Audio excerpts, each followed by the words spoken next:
இப்போ எதிர்பாராத விதமா யார் வீட்லயாவது ஒரு துக்கமான ஒரு சம்பவம் நடந்துச்சு அப்படின்னு சொன்னா, it means if someone has past away, so அந்த மாதிரி ஆயிடுச்சு அப்படின்னு சொன்னா, அவங்க வந்து அந்த வீட்ல யாராவது ஒருத்தராவது சொல்லுவாங்க, மரணமே உனக்கு ஒரு மரணம் வராதா அப்படின்னு சொல்லுவாங்க.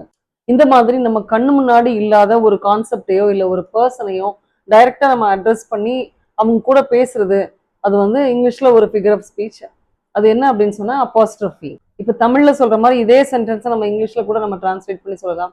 இல்ல வேற ஒரு எக்ஸாம்பிள் கொடுக்கணும் அப்படின்னா, my confidence where have you gone. இந்த இடத்துல இதுக்கு வந்து ரொம்ப சூட்டபிளான ஒரு தமிழ் கவிதை, பாரதியாருடைய கவிதையை வந்து இந்த இடத்துல நான் பாயிண்ட் அவுட் பண்ணலாம்னு நினைக்கிறேன்.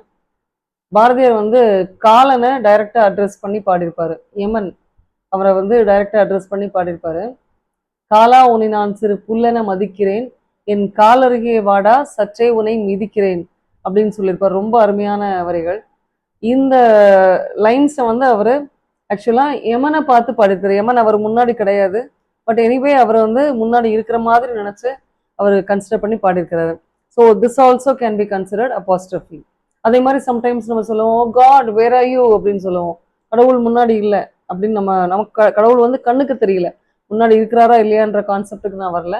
பட் கடவுள் வந்து நம்ம கண்ணுக்கு தெரியல, ஆனா கூட நம்ம வந்து ஒரு கஷ்ட காலத்திலயோ இல்ல ஒரு தேவை அப்படின்னு வர்றப்போ நம்ம வந்து சொல்லுவோம், ஓ காட் வேர் ஆர் யூ அப்படின்னு, இல்லை வேர் ஆர் யூ ஹைடிங் அப்படி ஏதோ சம்திங். இந்த மாதிரி நம்ம வந்து முன்னாடி இல்லாத ஒரு பர்சனையும் இல்ல கான்செப்டையும் நம்ம பேசுறது வந்து அவங்கள டைரக்டா அட்ரஸ் பண்ணி பேசுறது வந்து அப்பாஸ்ட்ரோஃபி.